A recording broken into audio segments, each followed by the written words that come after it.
అమలు చేయాలని, అలాగే ఏళ్ల తరబడి అనేక రకాల పెండింగ్ బిల్లులు ఉన్నాయి, వాటిన్నింటినీ కూడా వెంటనే మంజూరు చేయాలని చెప్పి ప్రధానంగా మినీ సెంటర్ని అప్గ్రేడ్ చేస్తామని చెప్పి ప్రభుత్వం చర్యలు తీసుకుంది. అయితే ఇప్పటివరకు కూడా దాదాపు 18 మినీ సెంటర్లు అప్గ్రేడ్ కాలేదు. వాటిని కూడా రిలాక్సేషన్ ఇచ్చి మొత్తం మినీ సెంటర్లన్నింటినీ కూడా రెగ్యులర్ చేయాలని చెప్పి డిమాండ్ చేస్తూ ఈరోజు రాష్ట్ర వ్యాప్తంగా anganwadi workers and helpers union CITU అలాగే అనేక కార్మిక సంఘాల ఆధ్వర్యంలో ఈరోజు రేపు 2 రోజుల పాటు రిలే దీక్షలు జరుగుతూ ఉన్నాయి. అలాగే 27వ తేదీ జిల్లా కేంద్రంలో, 2వ తేదీ విజయవాడ వేదికగా మహాధర్నా కార్యక్రమానికి అంగన్వాడీలు పూనుకున్నారు. ఈ యొక్క పోరాటాన్ని CITగా మేము బలపరుస్తూ ఉన్నాం. కేంద్ర రాష్ట్ర ప్రభుత్వాలని CITగా డిమాండ్ చేస్తూ ఉన్నాం.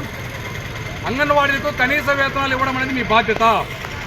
అంగన్వాడీలకు 2019 ముందు వేతనాలు పెరిగాయి, కానీ ఇంతవరకు ఈ 6 ఏళ్ల కాలంలో ₹1 కూడా జీతం పెంచలేదు.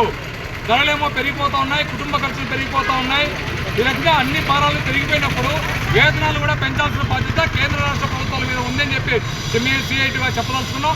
అందుకనే తక్షణమే కేంద్ర ప్రభుత్వం కానీ రాష్ట్ర ప్రభుత్వం కానీ వెంటనే అంగన్వాడీలకు ₹26,000 కనీస వేతనంగా, అంటే పెరుగుతున్న ధరలను దృష్టిలో పెట్టుకొని, కుటుంబ ఖర్చులను దృష్టిలో పెట్టుకొని ఈ ధరలలో కుటుంబాలు బతకాలంటే కనీసంగా ₹26,000 ఉండాలని చెప్పి అనేక మంది నిపుణులు అలాగే సుప్రీంకోర్టు నియమించిన కమిటీ కూడా చెప్పింది.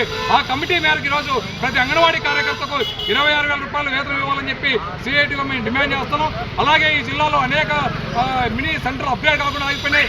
చాలామంది క్వాలిఫికేషన్ ఉన్నప్పటికీ కూడా వాళ్ళ టెక్నికల్గా ఆ కంప్యూటర్లలో వాళ్ళకి అర్హత లేదన్నట్టు, 10th క్లాస్ పాస్ కాలేదన్నట్టు ఈరోజు అధికారుల నిర్లక్ష్యం మూలంగా చాలామంది మినీ వర్కర్లకు ఈరోజు అప్గ్రేడేషన్ సర్టిఫికేట్ ఇవ్వడం లేదు. అందుకని మేము డిమాండ్ చేస్తున్నాం, ఈ జిల్లాలో ఉన్నటువంటి PD గారు వెంటనే ప్రతి ప్రాజెక్టులో ఎవరైతే మినీ సెంటర్ అప్గ్రేడ్ కాకుండా ఆగిపోయిందో ఆ కారణాలను వెంటనే పరిష్కరించే తక్షణమే మినీ సెంటర్లు అందరికీ కూడా అప్గ్రేడ్కి ఆదేశాలు ఇవ్వాలని చెప్పి డిమాండ్ చేస్తున్నాం. అలాగే కలెక్టర్ గారు జోక్యం చేసుకోవాలి. ఎందుకంటే ఇప్పటికీ అనేక ప్రాజెక్టులో ఏళ్ల తరబడి పెండింగ్లో బిల్లులు ఉన్నాయి, CITలు పెండింగ్ ఉన్నాయి, అలాగే వేతనాలు వాళ్ళ విద్యలకు సంబంధించి బిల్లులు పెండింగ్ ఉన్నాయి, ₹1,00,000 పెండింగ్ ఉన్నాయి. అన్ని ప్రాజెక్టులు కూడా ఈ జిల్లాలో ఉన్నటువంటి 12 ప్రాజెక్టులో కూడా అనేక రకాల సమస్యలు ఉన్నాయి.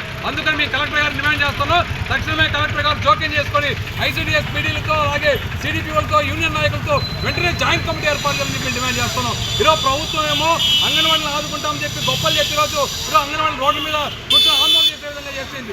గతంలో ప్రతిపక్షంలో ఉన్నప్పుడు ఇదే తెలుగుదేశం పార్టీ నాయకులు మన టెంట్లకు వచ్చారు. టెంట్లకు వచ్చి మేము అధికారంలోకి వస్తే సమస్యలు పరిష్కారం అయితే అన్నారు. మరి ఇప్పటికి 20 నెలలు అయింది తెలుగుదేశం కూటమి ప్రభుత్వం అధికారంలోకి వచ్చి, ఎందుకని అంగన్వాడీలకు వేతనాలు పెంచాలని చెప్పేసి మేము అడుగుతా ఉన్నాం. అందుకనే ఈ ప్రభుత్వం హెచ్చరిస్తూ ఉన్నాం, గతంలో ఏదైతే జగన్ ప్రభుత్వం అంగన్వాడీ 2 రోజుల పాటు రోడ్ల పాలు చేసి వాళ్ళ ఉచ్చుటలు ఈరోజు 11 సీట్లు పరిమితమై ఇళ్లలో కూర్చున్నారు.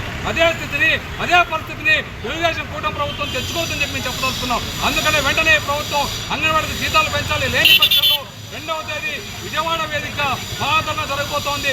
ఈ మహాధర్నా సందర్భంగా తాడోపేడ తేల్చుకోవడానికి అంగన్వాడీలు సిద్ధమయ్యారు. అందుకనే మేము ప్రభుత్వం డిమాండ్ చేస్తున్నాం, అంగన్వాడీ సమస్యల పరిష్కారం కాకపోతే CITకు ఆరంగం పోరాటాన్ని ముందుకు తీసుకుపోతామని చెప్పి హెచ్చరిస్తా ఉన్నాం.